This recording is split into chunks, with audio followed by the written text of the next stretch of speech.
Edgar. Deixa eu só ligar aqui.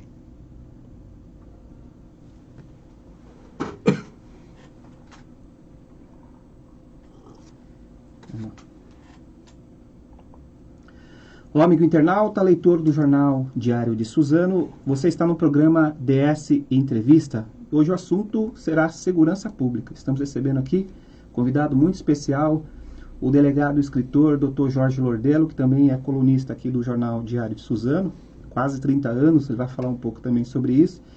Ele é apresentador do programa Operação de Risco na Rede TV e é conhecido também nas redes sociais. Tem mais quase 100 mil seguidores, por exemplo, só no Twitter. E é conhecido também como o Doutor Segurança. Você pode participar dessa entrevista encaminhando sua mensagem no WhatsApp do Jornal Diário de Suzano, que é o 975691373, 975691373, ou se você preferir, deixe sua mensagem na própria live da página do Jornal Diário de Suzano. Doutor Lordello, obrigado pela sua presença. Eu queria que inicialmente o senhor desse uma saudação para o nosso internauta que está nos acompanhando. Boa noite, Edgar. Prazer imenso estar aqui na Rádio Diário de Suzano. Eu que adoro esse local, fazia tempo que eu não vinha. Eu queria mandar um abraço para você, internauta, para você que está nos assistindo agora, para você que gosta do meu trabalho, das minhas crônicas, das dicas de segurança, do programa Operação de Risco. A gente vai passar um bom tempo aqui para a gente poder falar um pouco sobre a minha vida, mas muita coisa eu acho que eu posso te ajudar, dando alguma orientação, dando alguma dica, para que você possa ter sucesso, encontrar felicidade, enfim. É uma experiência de vida que a gente tem aqui em Suzano, que vai completar agora no mês de agosto de 30 anos, e eu posso dizer logo de início, Edgar, a satisfação que eu tenho de ser um dos mais velhos colunistas de um jornal do Brasil. O senhor tem a impressão que o senhor pode já pedir registro no Guinness Book, né? É verdade, porque é uma coisa muito... E é ininterrupto, né, as colunas. Sim.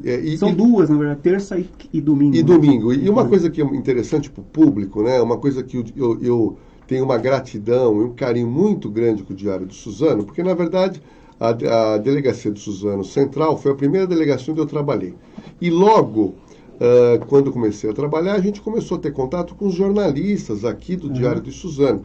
E eu me recordo que, na época, uma editora do jornal falou assim: Lordello, você não quer escrever uma crônica sobre segurança pública? Simone Leone que fez. Simone Leone, minha amiga Simone Leone. E aí o que aconteceu? Nós publicamos, foi publicado no Diário de Suzano.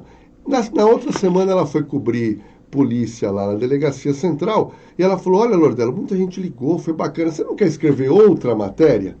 E aí o que aconteceu? Eu comecei a escrever semanalmente, e eu criei um hábito de sábado de manhã, eu levanto cedo, domingo de manhã, eu levanto cedo para escrever para o Diário de Suzano. Então, inicialmente, a gente começou a escrever as matérias sobre segurança, principalmente falando sobre dicas de segurança, e logo depois de alguns anos, eu lancei um livro com o Dr. Larry Ribeiro, que por sinal nós lançamos em Suzano. O Diário de Suzano foi muito importante para esse lançamento, juntamente com a prefeitura local. Fizemos o lançamento lá no Auditório Morricone. E a partir daí, eu comecei também a escrever sobre autoajuda, autoconhecimento, desenvolvimento pessoal, porque eu acabei tendo um conhecimento muito grande na área de programação neurolinguística com o Dr. Larry Ribeiro, e em razão da amizade, de frequentar os cursos do Dr. Larry Ribeiro, em alguns casos ser assistente do Dr. Larry Ribeiro, eu comecei a escrever sobre autoconhecimento. E praticamente são quase 30 anos escrevendo ininterrupto, e a gente sabe que a gente tem muito amigo em Suzano que me conhece, mas eu sei que eu tenho muita gente que gosta de mim por causa das crônicas. O senhor não tem ideia quantas crônicas foram escritas, né? Tem que fazer uma... Olha, tem que fazer uma multiplicação, né? São duas por semana. Uhum. Então, por mês, são 8 crônicas. Vezes aí, vamos dizer, 28 ou 29 anos escrevendo. Agora, uma coisa muito importante. Primeiro, Edgar, eu não sabia que eu tinha dom para escrever. Quando a Simone me pediu para escrever, eu até falei para ela: eu nunca escrevi um artigo. Ela falou: não, tenta, vamos ver. E eu pude perceber que, no momento em que você insiste com algum tipo de atividade, você começa a melhorar o ato de escrever. E isso me levou a escrever até agora 9 livros, alguns deles lançados em outros países, da América Central, Estados Unidos, na Europa, tudo porque nós criamos um hábito de escrever. E esse hábito, quando você insiste em qualquer área da sua vida, você acaba ficando bom. Você acaba ganhando uma expertise, você acaba se tornando uma pessoa melhor naquilo que você faz constantemente. O senhor era delegado aqui em Suzano, o senhor está acho que 20 anos fora, né?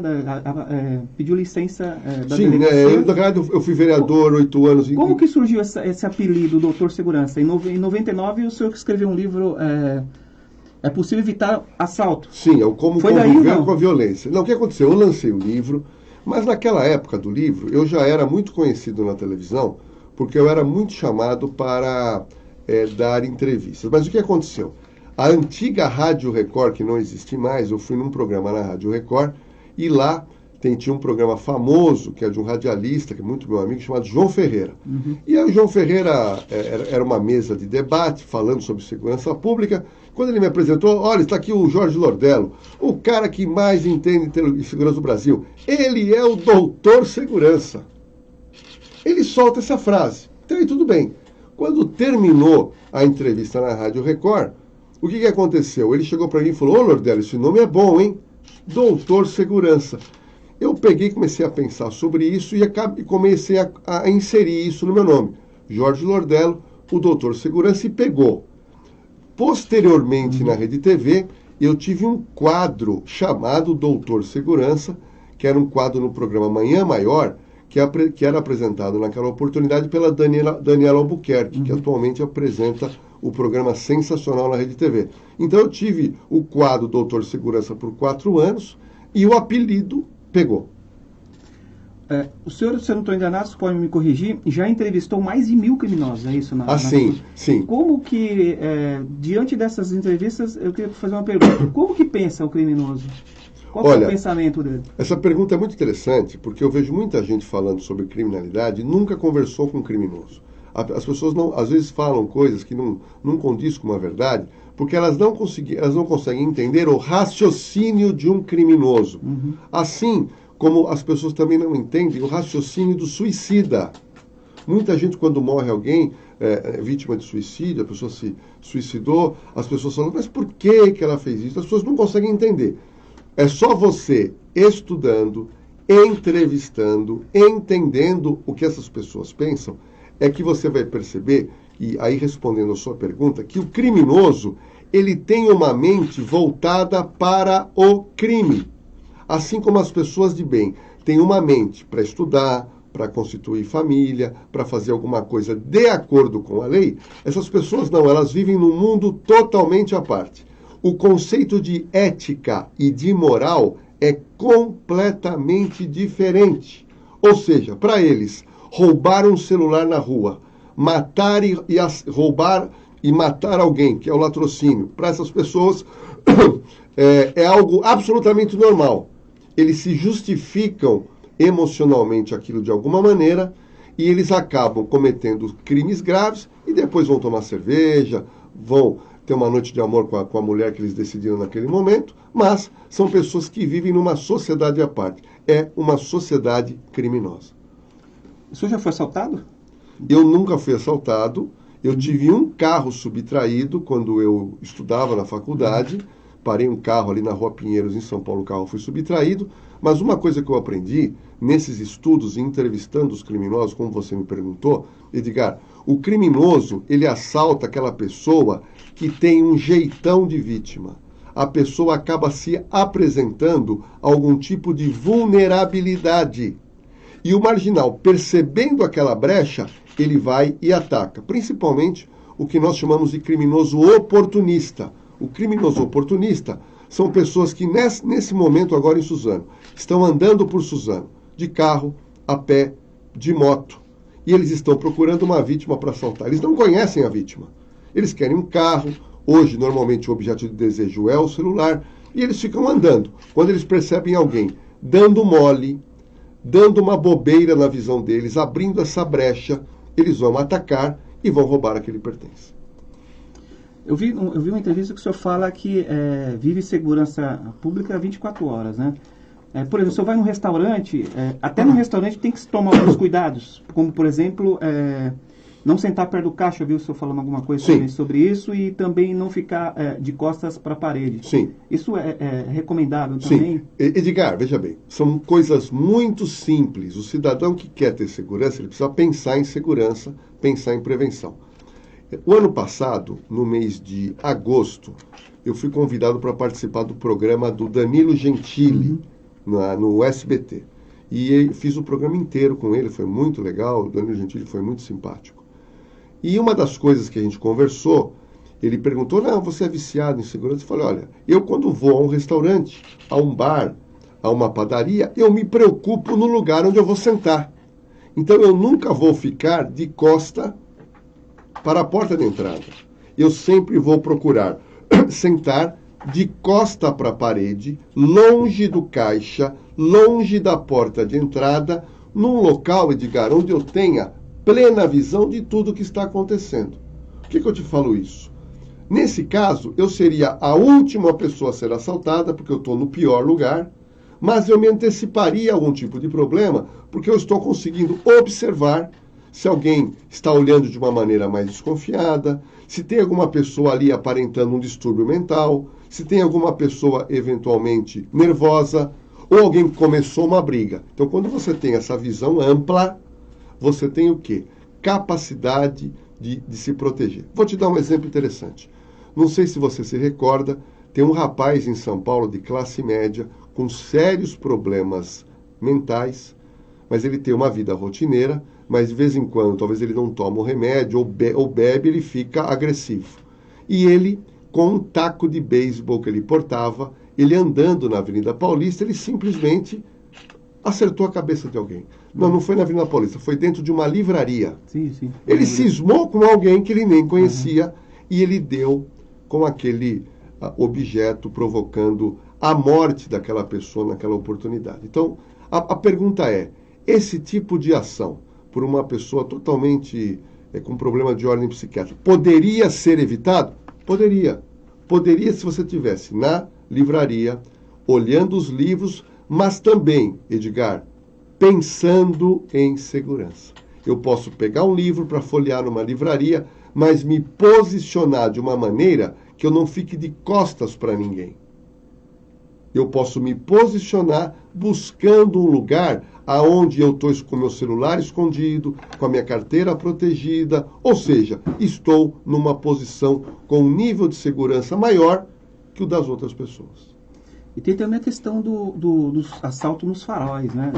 Tem muito motorista sendo assaltado nos faróis. Tem aquela recomendação que o senhor dá de você não parar de uma vez, né? Ir com o carro devagar até chegar no... Olha, pra você ter uma noção, a gente entrevistou muita gente que assalta em farol, cerca de 70 pessoas e jovens que assaltam em farol. E eu perguntava o seguinte, primeira pergunta, você assalta qual carro deste desenho? Eu fazia o desenho de um farol com os carros enfileirados e perguntava, qual carro aqui você assalta? O cara fala, não, eu assalto aqui esse primeiro, mas do lado esquerdo. Ah, ok. Quando você assalta, você tem uma preocupação em verificar se tem uma pessoa, 2 pessoas, 3 pessoas ou mais? Ah, eu prefiro uma pessoa sozinha. Outra coisa, você prefere assaltar um carro que seja com o vidro aberto ou com o vidro fechado?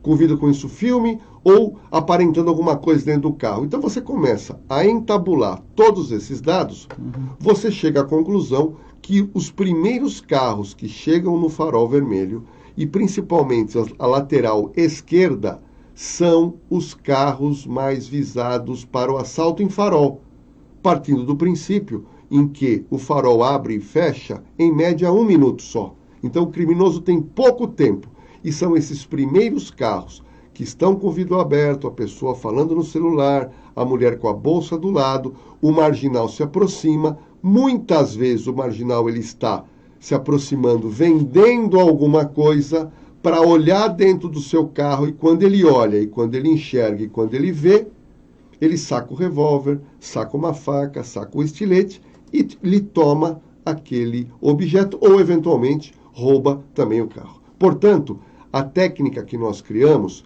que a primeira técnica é técnica da focalização. Dirige o seu carro ou moto sempre buscando enxergar na maior distância o farol. Então, você está numa determinada rua em Suzano, você virou, você já olhou o farol. Caramba, o farol estava verde e ficou vermelho.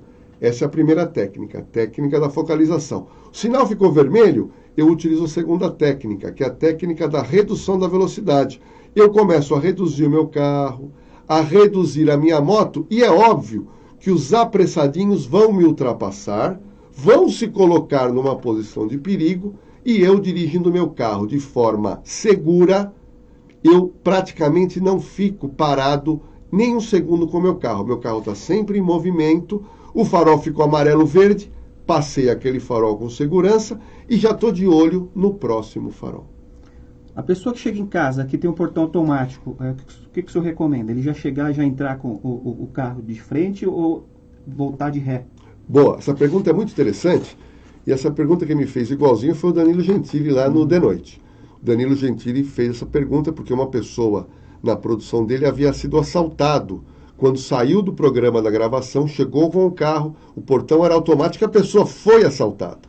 Então eu digo o seguinte, para quem mora em casa, isso é muito importante você prestar atenção, independente se você está de carro, se você está de moto ou se você está a pé. A primeira coisa que você tem que fazer é verificar, usar a primeira técnica da focalização. Eu vou focalizar o que está acontecendo próximo da minha casa. Tem alguma pessoa parada?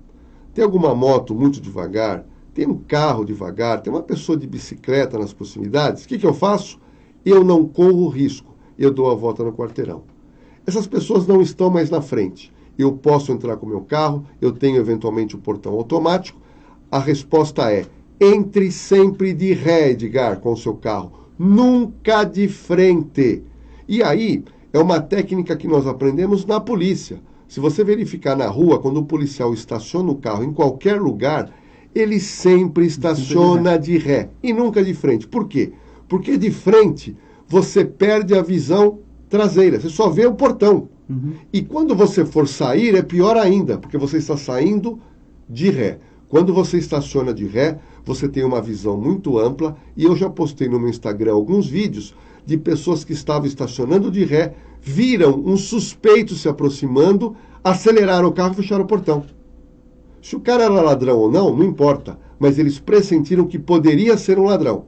Então, você focalizando se tem algum perigo suspeito perto da sua casa, e principalmente entrando de ré, é muito importante. Agora, vamos supor, Edgar, que a pessoa não tem o portão automático. Está sem condição financeira de comprar um motor e um controle remoto. Aí, nós indicamos que você, ao chegar, estaciona o carro em algum lugar, exemplo, posto de gasolina, avisa a sua família: olha, estou chegando daqui a 5, 10 minutos. Aí o que vai acontecer? Essa pessoa que está na sua casa, quando verificar que você parou e está dando ré, essa pessoa, Edgar, abre o portão, você põe o seu carro com segurança, essa pessoa imediatamente fecha o portão. Por que eu estou dizendo isso? Porque você parar o carro, abrir o portão, dar ré, sair do carro e fechar o portão é um tempo muito grande para um garoto de moto passar com garupa, aproveitar essa brecha do portão aberto, entrar e fazer uma ação. Se ele fizer tudo isso, ele não conseguiu avisar, mas o portão não é automático, é melhor ele deixar a chave na ignição e abrir? Não entendi a sua pergunta, repete, Edgar. Por exemplo, ele não conseguiu avisar a família. Ele chegou, parou o carro de frente ao portão dele, que não é automático. Ele vai ter que descer para abrir o portão. Sim. Ele desliga o carro... Ele vai ter que desligar, porque normalmente você carrega a chave tudo junto. Então ele vai ter que desligar para abrir esse portão. Mas uma coisa muito importante, se você, antes de abrir o seu portão, você fizer essa varredura ocular na sua casa, verificar o que está acontecendo na rua da minha casa naquele momento, vou te garantir, viu, Edgar, é muito difícil acontecer um assalto. O problema é a pessoa cansada, com pressa, vontade de tomar banho, vontade de comer. Ela entra na casa sem se preocupar com segurança. Ela está com pressa de entrar. E nessa pressa de entrar, eu te garanto que a pessoa não consegue enxergar 1 milímetro do lado da sua casa. Doutor, tem alguns internautas participando aqui do programa. O Alex Santana, ele quer saber o que o senhor recomenda para motoristas de aplicativo. Olha, a motorista de aplicativo, eu até te recomendo, eu aqui no DS escrevi vários artigos, você vai entrar aqui no portal do DS, escrevi artigos extensos, tanto para o motorista de aplicativo, como para quem também usa, eventualmente, o carro. Uma coisa muito importante, como é que ele chama, Edgar? Alex Santana. Alex, uma coisa importante. Você sabe, você trabalha com aplicativo, sabe. Vamos supor que você eu chamei e você pegou a minha corrida. Então você sabe que uma pessoa de nome Jorge vai entrar no seu carro. Então vamos supor, Alex, que você, na hora de pegar uma corrida, não está o Jorge. Está o Jorge com mais pessoas. Ou está mulheres. Ou seja, essas pessoas não foram combinadas para você levar no seu carro.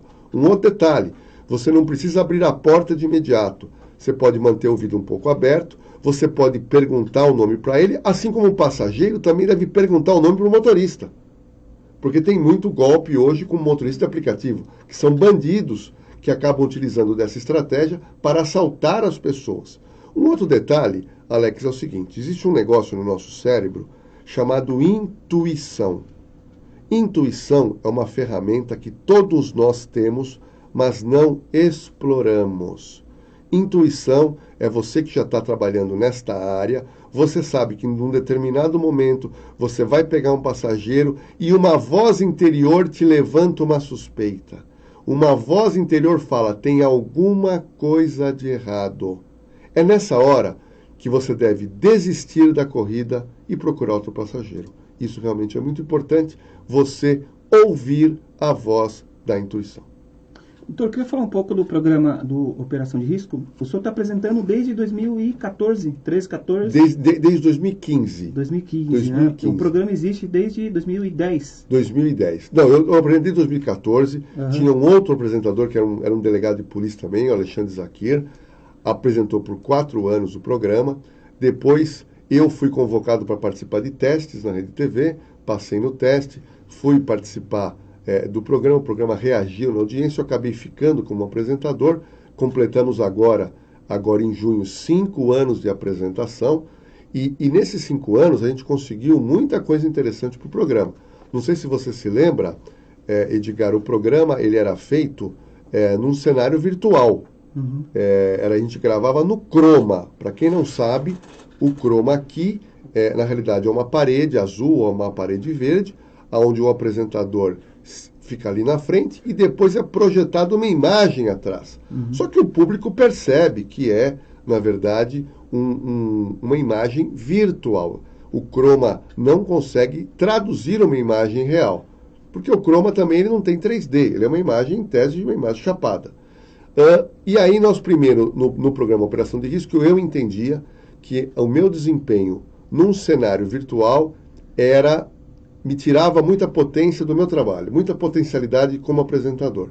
E aí, juntamente com o diretor da Operação de Risco, que é um jovem muito talentoso, chamado Eduardo Oliveira, nós batalhamos com a diretoria da RTV para ter um estúdio próprio, um estúdio físico, que eu entendo que é um dos estúdios mais bonitos da televisão brasileira, e a partir do estúdio físico, nós pudemos inventar uma série de coisas. Nós levamos policiais militares, policiais civis, guardas municipais, policiais federais, cães da polícia, armamento. Então hoje o programa cresceu muito e também o público entendeu que o programa estava ficando mais parrudo, mais gostoso de assistir, com mais ação. A audiência começou a crescer sem parar e nos últimos 2 anos a gente começou a todo momento passar por alguns minutos o terceiro colocado, que era a Rede Record, e, para nossa felicidade, desde novembro do ano passado, nós ou ficamos o programa todo na frente da Record, ou mais da metade do programa nós ficamos em terceiro lugar. Você pode colocar aí, numa projeção do Ibope, são 12, 13 milhões de brasileiros assistindo um programa, que é um programa que vai ao ar todos os sábados, às 10h15 na Rede TV, então se tornou um grande case de sucesso na Rede TV e um case na televisão brasileira, porque nós mostramos o trabalho dos policiais, nós mostramos as dificuldades que os policiais enfrentam e a população, entendendo todo o trabalho da polícia, passa a respeitar mais o trabalho do policial na rua. Doutor, como é que são escolhidas as ocorrências que o programa vai cobrir, né? Porque um programa, como o senhor disse, é um programa dinâmico, né? Ele é rápido ali, né? Como que são escolhidas as ocorrências? Como que é feita essa triagem? Sim, toda a nossa sistemática ela é muito complexa, né? Para a gente colocar um programa de 1 hora no ar, você tem uma complexibilidade muito grande. Vou te dizer o porquê. A primeira fase é você ter uma parceria com a Secretaria de Segurança Pública, e nós temos hoje de vários estados.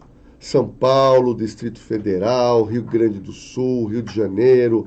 Ou seja, os governos entendem que é importante participar da operação de risco. Então, inicialmente é feita uma parceria com governos. Nós temos hoje 7 ou 8 estados que gostam e pedem a todo momento gravação com operação de risco. Que apesar da Rede TV ser aqui em São Paulo, o programa engloba o país. Então, país. A Rede TV hoje tem um alcance nacional, 99% de alcance. E a gente achava que só gravar com a Polícia de São Paulo também não era uma coisa bacana, porque você tem gente vendo no Brasil inteiro. Sim. Então a pessoa no Rio Grande do Sul, quando entra lá a polícia do Rio Grande do Sul, caraca, puxa, eu até conheço esse policial. Então é muito importante essa diversidade de cidades onde a operação de risco grava. E aí vem a segunda fase, né? A primeira fase é a parceria, a segunda fase é verificar quais policiais querem participar da operação de risco, que na realidade é um verdadeiro reality policial. Só para você ter uma noção, a Rede TV manda para cada localidade uma equipe.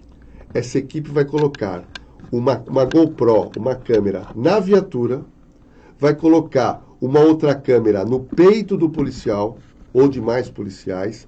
Nós colocamos, às vezes, câmeras do próprio armamento do policial. Então, o policial está mirando essa câmera, mirando a sua arma para verificar uma situação suspeita. Nós temos essa imagem. E, por último, vem o cinegrafista da operação de risco, que é um cinegrafista treinado, com todo um equipamento de segurança. Não é policial. Não é policial. Uhum. É um cinegrafista profissional, com DRT, tudo direitinho. E aí ele vai fazer o quê? Ele vai capturar essas imagens. Então nós temos a imagem do nosso cinegrafista e as imagens das câmeras que foram colocadas no carro, no armamento, no próprio policial. E aí nós pegamos a ocorrência no calor das emoções.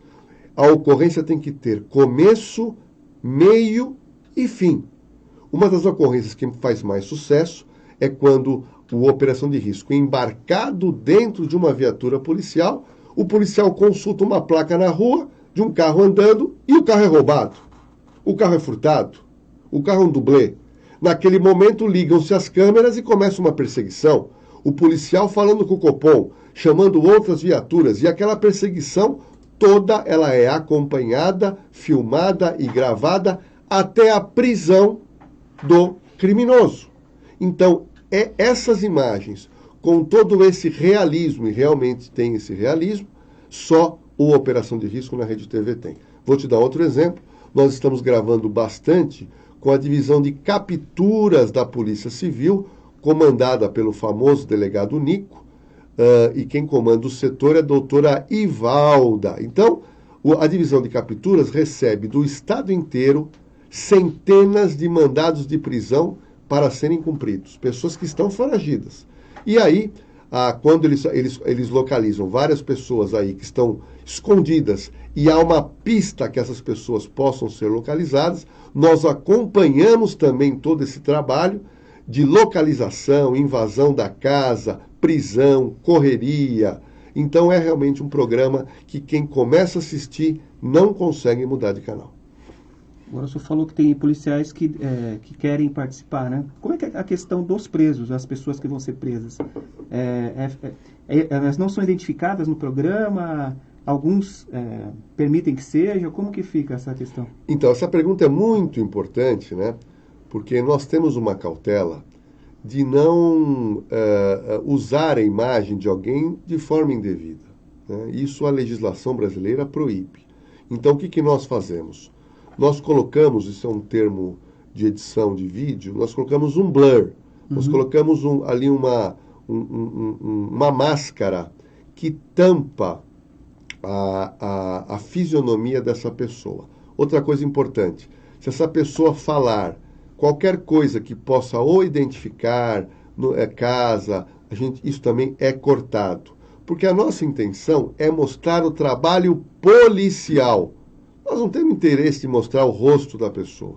Nós queremos mostrar o trabalho policial. Então, a cautela que nós temos é colocar esse blur para que não identificasse essa pessoa e essa pessoa aí ficasse conhecida no Brasil inteiro. Porque, na verdade, o ideal era identificar, viu, o Edgar? O ideal era identificar. Porque eu sempre digo que quando você coloca o rosto de um suspeito, de um ladrão, na televisão, outras pessoas que foram vítimas poderiam ver e colocar, caramba, esse cara me assaltou, eu vou na delegacia lá onde esse cara está preso para ver se eu consigo recuperar meu carro. Mas, infelizmente, a legislação brasileira protege muito, dá muito direito para suspeito de crime. Então, até para evitar processos de responsabilidade, na área de ressarcimento de danos, é tomada essa cautela, Edgar. A equipe usa colete, né? A prova de bala. Teve algum acidente já, doutor, nessas coberturas? Isso. Algo que ocorreu que foi fora do script ali? Isso. Edgar, você sabe que eu sempre digo que toda profissão tem risco, né? Uhum. Toda profissão tem risco, né? Isso é fato. O Alex, que nos mandou uma mensagem, acabou de falar, eu trabalho com carro por aplicativo. Tem risco. Toda profissão tem risco, não importa. Mas o que nós fazemos primeiro, escolher câmeras vocacionados e que gostem desse tipo de ação. Segundo, essas pessoas passam por um treinamento. Terceiro, essas pessoas recebem um equipamento de segurança, principalmente o colete à prova de balas. Mas o principal, o policial que está junto com ele, essa é a pessoa fundamental que zela pela segurança do nosso cinegrafista. Há 2 sábados passados, teve uma ocorrência interessante. O público pode assistir no YouTube da Rede TV, colocando operação de risco. Existia um procedimento de uma correria dos policiais correndo atrás de bandidos. Os bandidos viraram, entraram numa área que é uma área de favela, e naquele momento o nosso cinegrafista vinha correndo, ele é o último sempre com a câmera, e é muito nítido aquela imagem, o policial com a mão, fazendo um ar de parada, falando para ele, espera um pouco, deixa a gente verificar o que está acontecendo. Por que isso é importante? O nosso cinegrafista não pode correr esse tipo de risco do tiroteio. E para nós, é óbvio, em primeiro lugar, a segurança dos profissionais que trabalham em TV. Mas este policial que fez assim com a mão, ele está com uma câmera no peito. Ele está com uma câmera no revólver. Então nós não vamos perder a imagem. Aí, quando o policial percebe que não há nenhum risco, é chamado o cinegrafista para continuar acompanhando toda a perseguição. Então, nesses 9 anos de operação de risco, graças ao profissionalismo com que o programa também trata os seus colaboradores, nenhum tipo de ocorrência aconteceu. Tem mais participação aqui, o Marco Aurélio Sobreiro, editor, brinco com ele, que ele é o editor vitalício aqui do Diário de Suzano. Está parabenizando, né, o senhor pela entrevista aqui. Obrigado. E está fazendo uma pergunta que qual a sua opinião sobre a liberação do porte e posse de arma? Marco, né? Marco Aurélio Sobreiro. Marco Aurélio, faz tempo que eu não vejo o Marco Aurélio. Marco Aurélio, deixa eu te falar uma coisa. Há uma confusão tão grande, Marco Aurélio, em relação a isso, que eu chamo de desinformação. Escrevi também alguns artigos publicados aqui no jornal Diário de Suzano explicando sobre isso. Sabe por quê? Muita gente acreditava agora, no período das eleições presidenciais, que ninguém podia ter uma arma de fogo. Dava-se a impressão que a arma de fogo era proibida. E na verdade não é. Eu mostrei em matérias aqui no Diário de Suzano e também na Rede TV que o número de venda de armas de fogo nos últimos anos cresceu em demasia. Porque a lei sempre permitiu que qualquer cidadão acima de 21 anos, tendo ocupação lícita, uma pessoa sem antecedentes criminais, uma pessoa que tenha passe por uma aula de tiro, ela possa comprar uma arma de fogo em seu nome para ter dentro de casa. Então, você ter arma dentro de casa que é a chamada posse de arma de fogo. Isso eu posso garantir, Marco, e pouca gente sabia disso, que isso já é possível. A discussão é em relação ao porte de arma. O porte de arma é a pessoa que tem uma arma legalizada e pede para a polícia uma autorização para andar armado no dia a dia. Então isso o presidente Bolsonaro está tentando, ainda não conseguiu, mas eu quero adiantar, Marco Aurélio, uma coisa interessante. A lei que trata sobre armas de fogo, ela também estipula a posse de arma. Isso não quer dizer que ninguém possa ter a posse de arma. Só que ela estipula de uma maneira rígida. Ela estipula que a pessoa tenha uma necessidade realmente. E eu posso te garantir, Marco, que muitas pessoas do Brasil hoje não, há quase 20 anos, têm o seu posse de arma. O porte de arma, eles podem andar com a arma. É um número reduzido? É um número reduzido, porque o legislador, naquela oportunidade, entendeu que somente as pessoas com uma real necessidade deveriam ter o direito do porte de arma. Agora, com o novo governo, estão tentando uma flexibilização, até agora não conseguiram. Doutor, vamos a gente caminhar aqui para o final, porque eu sei que o senhor tem um compromisso agora à noite. O senhor lançou alguns livros, o último deles foi o Paixões Perigosas com os Policiais, né? Traz 14 histórias de crimes passionais. Sim. São histórias reais desse livro ou não? Olha, esse livro é muito legal, recomendo quem está nos assistindo, nos ouvindo. O Paixões Perigosas é fruto de uma experiência minha na área policial muito antiga. O que acontece? Eu tenho registrado no meu computador mais ou menos uns 500 crimes passionais. Crimes passionais graves, no sentido de serem crimes de difícil elucidação. E eu inovei na área literária, que eu fiz o seguinte: eu pegava um pedaço de um crime que existiu, que era muito interessante. Aí tinha um outro crime que tinha um outro pedaço também, que era muito bacana. E, na verdade, eu fazia o quê? Eu peguei 4 pedaços de 4 crimes e criei uma história. Então, se você perguntar as 14 histórias do Paixões Perigosas, é verdade? Eu falei, não é verdade. Mas tudo que está lá dentro já aconteceu em São Paulo ou no Brasil. Em fatos reais. Baseado em fatos reais. Aí você vai me dizer, pô, Lordelo, quem tem interesse em comprar esse livro? Primeiro, pessoas que têm medo e risco de sofrer violência doméstica. A gente mostra no livro que as pessoas que foram mortas por amantes, amados e maridos são pessoas que não se desligaram deles em momento algum.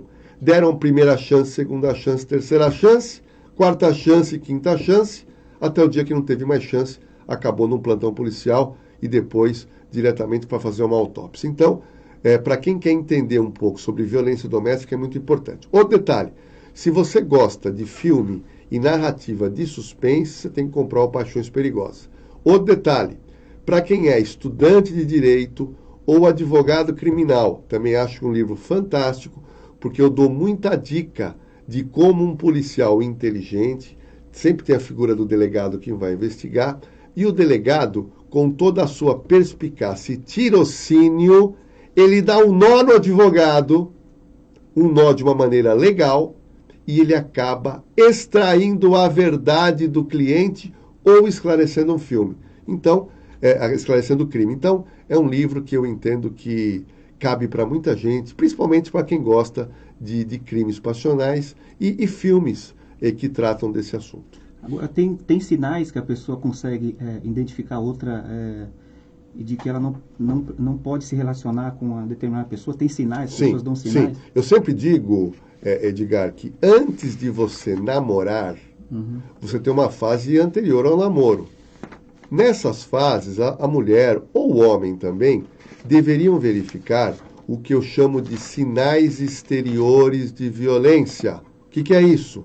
É uma pessoa muito ciumenta, uma pessoa muito possessiva, uma pessoa que abriu o seu celular sem você permitir, uma pessoa que levantou a voz, uma pessoa que bateu a porta do carro, uma pessoa que foi numa festa, bebeu em demasia. Tudo isso são sinais exteriores de violência. Se a pessoa começar a verificar e prestar atenção, ela vai poder concluir se aquela pessoa é uma pessoa equilibrada ou não. O grande problema é que nós temos muita gente, tanto homem como mulher, pessoas carentes que querem ter um relacionamento, custe o que custar, a qualquer preço. E aí a pessoa observa o sinal exterior de violência, mas ao mesmo tempo, sabe o que ela faz? Ela coloca um tampão nos olhos e ela deixa de lado. É como se você colocasse o seu problema ou a sua dívida embaixo do tapete. E aí ela passa a acreditar, não, comigo ele vai mudar.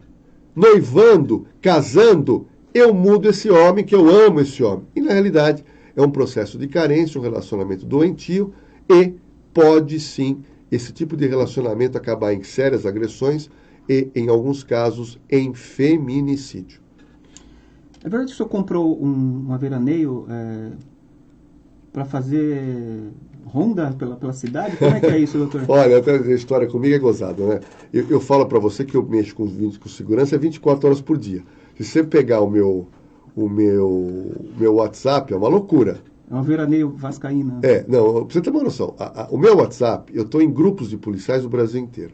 Eu recebo, na frente de todas as emissoras de TV, os principais vídeos de crimes daquela data. Mando todos para a central da Rede TV, que acaba dando muito furo. E trabalhando com isso, eu descobri que na cidade de Matão, em 2014, ia ter um leilão da Ciretran, daquele local, e estavam leiloando uma veraneio da Polícia Civil, ano 76, motor 6 cilindros, a gasolina. E eu consegui, pela internet, ver as fotografias dela. Liguei para o local, perguntei sobre a veraneio. Uma pessoa falou para mim assim, olha, Lordelo, a veraneio era uma veraneio que foi usada mais para transporte de preso em Matão. Apesar de velha, ela precisa ser toda reformada, mas é um carro que não foi um carro malhado. Bom, peguei um carro, fui para Matão, participar do leilão, ganhei o leilão, comprei o carro, a veraneio, coloquei num guincho, trouxe para cá e comecei um processo de reformar. Reformar banco, olha, é um trabalho que não é brincadeira. Reformei ela inteira. E aí eu fui ao Detran de São Paulo, porque eu queria saber se eu poderia manter a cor preta e branca, que é metade preta, metade branca. É óbvio que eu sabia que eu não posso deixar escrito polícia ou polícia civil, não se poderia fazer isso. Mas recebi informação no Detran de São Paulo que eu poderia sim ter o carro sem nenhum emblema da polícia e manter a cor preta e branca. Fui lá, passei o carro pro meu nome direitinho, registrei e comecei a passear com o carro. Edgar, você não acredita, é uma loucura. Aonde eu paro com o carro, junta criança, junta idoso querendo tirar fotografia, é algo realmente, ela chama muito atenção. Nesses 5 anos que eu estou com a veraneio, me ligaram 4 produtoras para alugar a veraneio para filme, minissérie e comercial. Aluguei.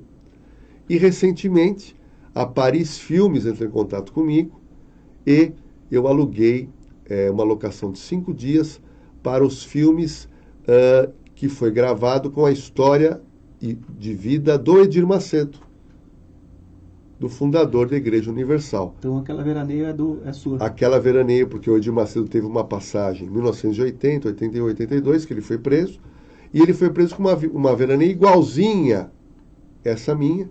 Então, como tinha saído matéria sobre a veraneio até na Vejinha, porque o carro realmente é pitoresco, eles entraram em contato. Então, você que está nos assistindo agora ou ouvindo aqui o programa, se assistirem o filme do Edir Macedo, que por sinal é um belíssimo filme, o filme agora, a segunda parte, está em cartaz. Quando você verificar aquela veraneio preta e branca, e ali sim eles colocaram a sirene, colocaram os adesivos, porque é filme. Mas essa veraneio é minha, que eu comprei lá no leilão, na cidade de Matão. Quando suspeito vê o carro, sai correndo então também, não tem isso? Né? Olha, é uma coisa engraçada, é uma coisa muito engraçada. O senhor anda quase toda semana? Eu ando pouco com ela, pouco. Eu ando pouco. Tá? Mas eu tenho uma coisa que eu já reparei. Você está andando com ela à noite, você vira numa rua. Aí tem os garotos andando, e o cara vê aquela viatura preta e branca, ele no primeiro momento ele pensa que é polícia.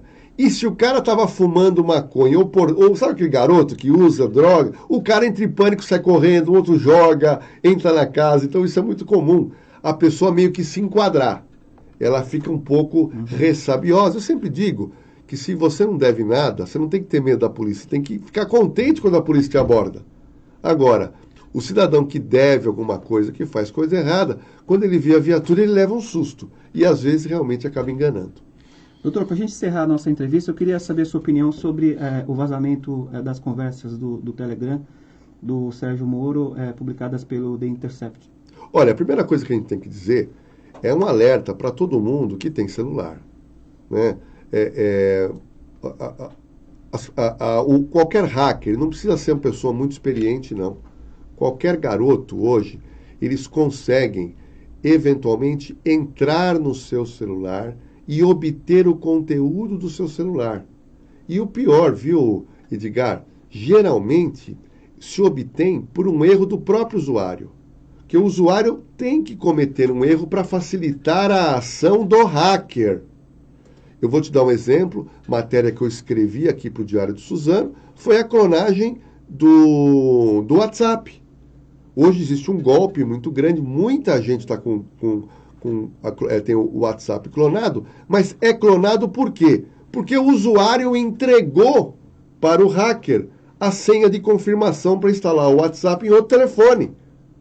Então, muitas vezes as pessoas não lidam com o seu smartphone de uma maneira segura. Bom, o que aconteceu com o chamado fenômeno da vaza-jato? Este americano, ele recebeu, ele não fala como, uma série de folhas impressas, pelo que eu entendi, que seriam de 3 a 4 anos de conversas capturadas no aplicativo Telegram. E o aplicativo Telegram, eu até escrevi um artigo longo, mandei para você, Edgar, não sei se você conseguiu publicar, que eu falava sobre o amadorismo do Sérgio Moro juntamente com os procuradores. Por quê? O Telegram, ele te fornece 2 tipos de aplicativo. Tem um Telegram que é o mais simples e tem um outro Telegram que é um Telegram que tem um sistema mais robusto de segurança. E me deu a impressão que o pessoal da Lava Jato utilizou o Telegram mais simples. Outro detalhe importante que eu coloquei nesse artigo que o Edgar está dizendo que publicou é o seguinte, e eu quero fazer um alerta para o seu público. Grupo de WhatsApp, grupo de Telegram, só serve para brincadeira. Só serve para falar de futebol, discutir qualquer coisa. Não se faz grupo de WhatsApp dentro de empresa. Não se faz grupo de WhatsApp para tratar de coisa séria, porque dá confusão. Alguns condomínios residenciais já me falaram que criaram um grupo de WhatsApp entre os moradores para ter uma gestão melhor. Todos deram problema, porque dentro de um grupo, se você tiver uma pessoa insatisfeita, ela tem acesso a todas essas informações.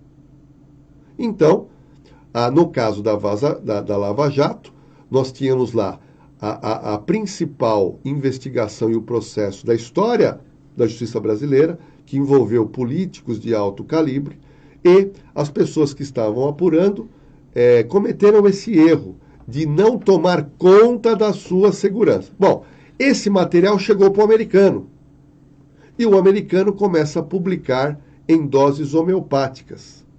E aí você criou toda uma celeuma, algumas pessoas que passaram a desacreditar na Lava Jato, outras pessoas que alegam não, o processo é legítimo, isso aí é tudo uma armação, mas cabe agora a Polícia Federal, que está sim atuando em Araraquara, onde prendeu 4 pessoas, para tentar verificar se essas pessoas têm ou não ligação com o americano. Agora, vamos falar na questão do jornalismo.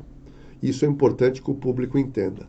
Qualquer jornalista, ele pode receber de uma fonte um material, uma carta, um vídeo, e a legislação brasileira diz que o jornalista não é obrigado a fornecer sua fonte. Vamos supor que chegue, como já chegou aqui várias vezes que eu sei, uma carta anônima narrando um crime na cidade. Uma carta anônima. Quer dizer, você não vai pegar essa carta e vai rasgar. Primeiro você vai verificar se essa carta ela tem ou não nexo. E aqui no Diário que eu sei, vão fazer um levantamento de campo. Ah, não, Né, vamos checar. Não, vamos checar. Pô, isso aqui realmente ele pode levar a ajudar a esclarecer um crime. Esse material é encaminhado à polícia, encaminhado ao Ministério Público para apuração, né? Então, essa questão da fonte, e nós temos no Brasil, historicamente, jornalistas que tinham grandes fontes, né? E conseguiram grandes furos de reportagem.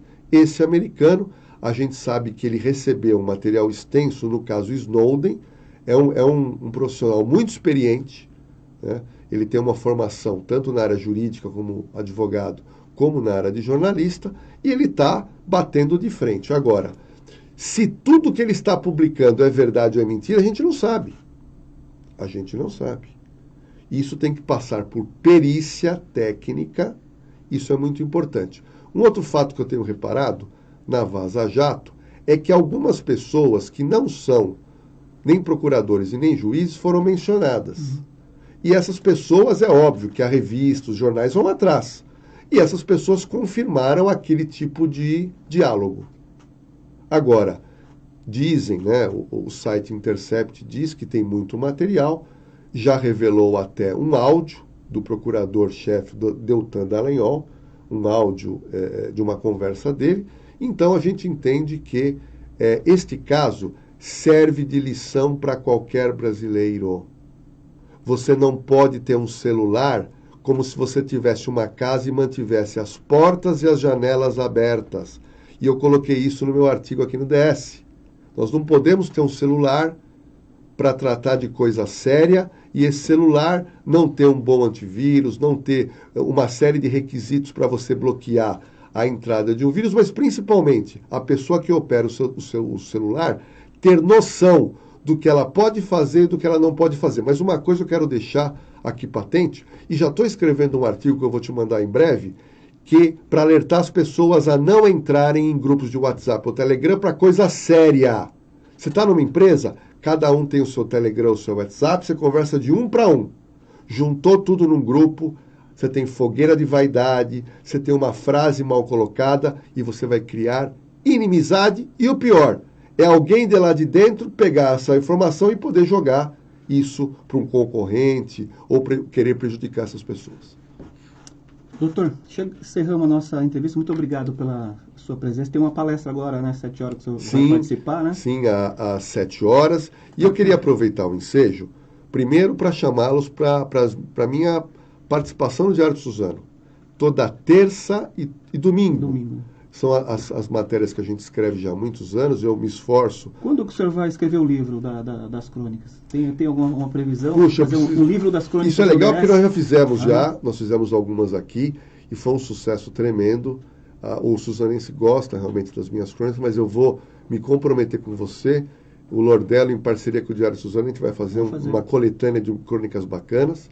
Então fica esse convite para que você ou entre no portal do Diário de Suzano ou eventualmente comprando o jornal para você ter acesso. E queria deixar, Edgar, as minhas redes sociais, que é o Instagram, que é o @JorgeLordelloOficial, o Facebook, que é o Doutor Segurança, e o Twitter é o @JorgeLordello, porque lá eu falo muito sobre segurança, eu posto muito vídeo bacana e interessante e tenho um contato muito próximo com os meus internautas. O seu Twitter voltou já? Não voltou, estou com problema com o meu Twitter.